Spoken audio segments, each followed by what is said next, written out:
theTokyoBill weekly update, an end-of-week news brief on events in and around Japan. Today is December 14th, 2024. A survey of those over 30 in Japan with parents found that 1 in 3 parents had received suspicious calls from potential scammers. Concerns about aging parents were high, with 87% of respondents worried about their well-being. Top concerns included illness, cognitive decline, and driving safety. Over half of respondents were worried about parents falling victim to fraud, despite only a small percentage reporting actual scams. Many parents had not taken precautions against fraud, but some did, such as ignoring unknown calls or letting the phone go to voicemail. It is important for individuals to be proactive in protecting themselves and their parents from potential scams. 2 large Japanese corporations have withdrawn support for Australian hydrogen projects as Toyota invests in fuel cell cars. A deal to supply Japan with hydrogen appears to have fallen through, with Kawasaki Heavy Industries abandoning a trial to convert brown coal into hydrogen in Victoria. Toyota has been pushing for hydrogen adoption as an alternative fuel. Another project in Queensland, focused on green hydrogen production, has also seen Japanese utility company Kansai Electric Power withdraw due to higher production costs. Despite these setbacks, the project is set to continue with government and consortium support. A nuclear reactor in Shimane Prefecture has been restarted after 13 years, becoming the 14th reactor to meet Japan's new safety standards post-Fukushima. Chugoku Electric resumed operation of the number 2 reactor at its Shimane plant after passing the Nuclear Regulation Authority's screening in 2021 and completing safety construction work. The reactor reached a self-sustaining chain reaction 2 hours after restart, with power generation expected to begin soon and commercial operations anticipated in early January. The boiling water reactor is the second of its kind restarted since the 2011 disaster, with the only other being at the Honagawa plant. A string of characters implying the 1989 Tiananmen Square massacre was found in the source code of the University of Tokyo Graduate School's website, potentially blocking access from internet users in China. The 5 kanji letters, translating to 6-4 Tiananmen, were inserted in the Department of Computational Biology and Medical Sciences website in 2023, and since the discovery have been removed. The university condemned the use of such potentially blocking keywords and has updated its system to prevent future occurrences. The university prides itself on its growing number of foreign students, with Chinese students making up a significant portion of its international cohort. 3 Japanese companies have collaborated to bring Japan's iconic Ekiben bento box meals to the world, starting with Switzerland. The Ekiben World Team Consortium, consisting of Hanazen Corporation, Maneki Foods Corporation, and Matsuda Shoten Corporation, will introduce 6 packaged meals at Zurich Central Station for a limited time. The move aims to cater to the increasing popularity of takeout meals due to quick transfers at train stations. The companies plan to locally source ingredients for the meals, with rice being imported from Japan as a test.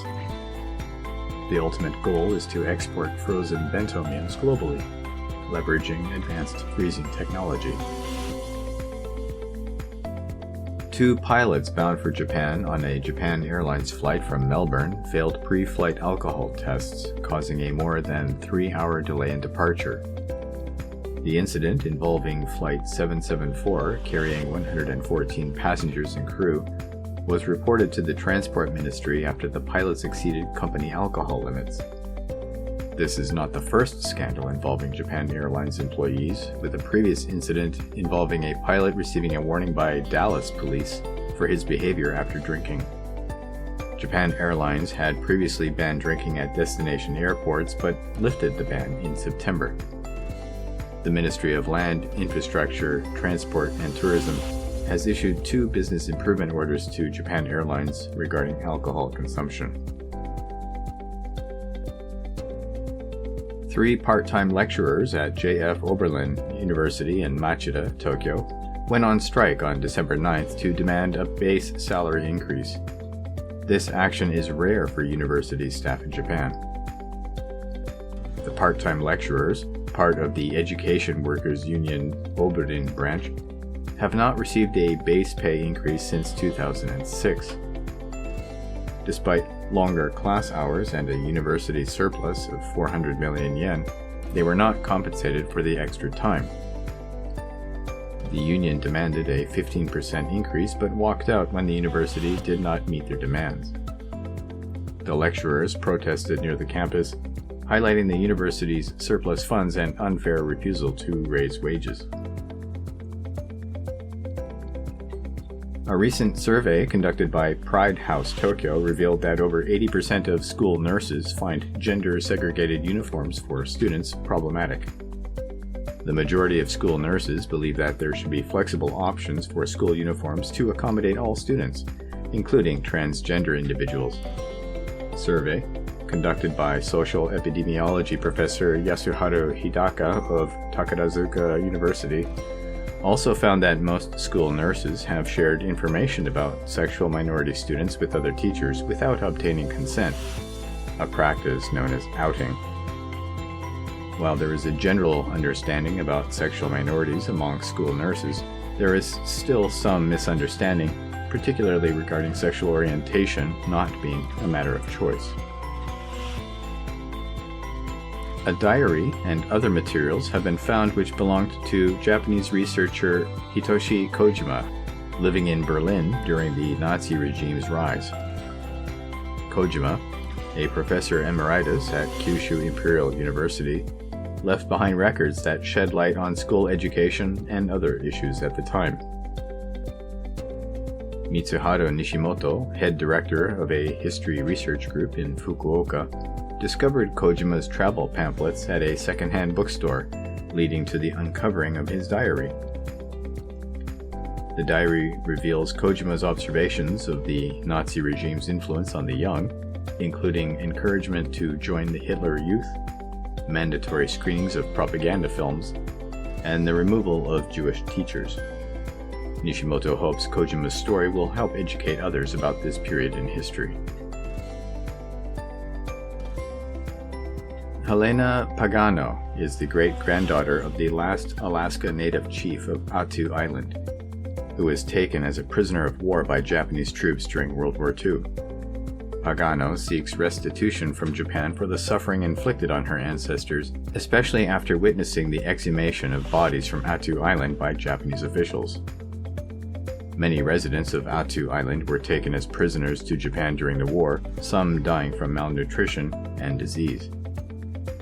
Pagano advocates for additional restitution, a cultural center for Attuans, and the removal of wartime remnants on the island. Starbucks Japan is replacing its unpopular paper straws with new plant-based biomass plastic straws made by Kaneka Corporation. The change comes after consistent complaints from customers about the flimsiness and unpleasant taste of the paper straws. The new straws aim to address these concerns while still being environmentally friendly. The transition will start in Okinawa next month and will be implemented in all 2,000 Starbucks locations in Japan by March. This change is particularly significant for Starbucks Frappuccino lovers who typically consume their drinks with straws. Meat from fin whales caught off Japan's northern coast for the first time in 50 years was sold for over $1,300 per kilogram at auction. Japan recently added fin whales to the list of species that can be legally hunted as part of commercial whaling along its coast. The Fisheries Agency reported a sufficient recovery of fin whale populations, allowing for the capture of 30 whales out of a quota of 60. Conservationists criticize the resumption of fin whale hunts due to past overhunting that nearly caused extinction. Affordable and available in abundance following the Second World War, demand has continued to drop since, doubts persist over the sustainability of the whaling industry without significant government subsidies. Japan has criminalized the use of cannabis and THC, with new laws setting prison sentences up to 7 years for violators. An increasing concern over drug abuse by young people prompted the change. The revised laws also allow medical products derived from cannabis that are shown to be safe and effective. In 2023, a record number of people were investigated for cannabis-related crimes, 70% of whom were under 30, and surpassing methamphetamine cases for the first time. The new laws address calls for cannabis-derived medicines for conditions like severe epilepsy, previously only allowed in clinical trials. Governor Yuriko Koike announced plans to provide free daycare services for firstborn children in Tokyo starting in late 2025, aiming to ease the financial burden on families and address the declining birth rate. This initiative will be the first of its kind at the prefectural level in Japan, with a budget exceeding 40 billion yen. Previously, the government waived fees for children aged 3 to 5 and those meeting certain criteria. Koike has been working on this initiative since her re-election, coordinating with municipalities to implement the plan effectively and combat the declining birth rate in Japan. Japan ranked either first or second in literacy, numeracy, and adaptive problem-solving skills in an international survey conducted by the OECD's Program for the International Assessment of Adult Competencies. The second survey of adult skills involved 160,000 participants from 31 nations and regions, with Japan ranking second in literacy and numeracy, and tied for first place in adaptive problem-solving skills. Finland topped all 3 categories. The survey revealed that many Japanese adults lack essential skills for their jobs, despite their educational background. The survey further found an increased gap in literacy between respondents and their parents in many nations. That brings us to the end of news items for the week ending December 14th. These stories and more you can read at theTokyoBill.com. I've been, and remain, Tokyo Bill. Thank you for listening, and take care.